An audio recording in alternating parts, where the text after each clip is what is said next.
Suspension trainer squat lunge, or called a TRX. Squat plus reverse lunge combo is a powerful lower body exercise that mixes the strength and depth of a squat with the unilateral balance challenge of lunges. Here's a clear guide for you. How to do suspension trainer squat lunge. 1. Setup.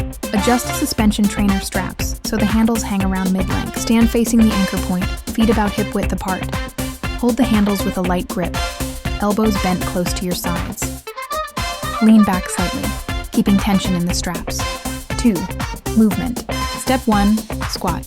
Lower into a squat by bending at your hips and knees, chest tall, weight in heels.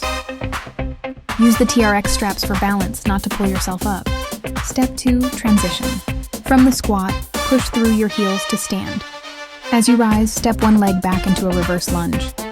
Lower your back knee toward the ground, keeping your front knee stacked above your ankle. Step 3. Return.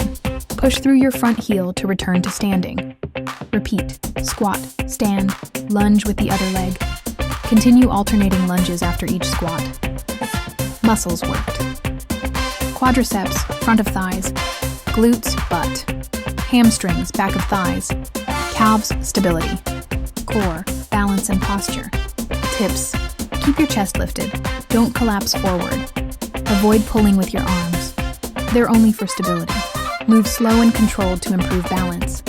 Start with bodyweight depth, then increase squat depth or lunge reach for challenge. Variations for advanced fitness.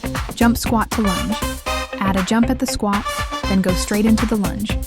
Single leg squat plus. Lunge combo. Do a pistol squat on one leg, then step back into a lunge.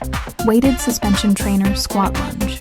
Hold a dumbbell or kettlebell while performing the movement.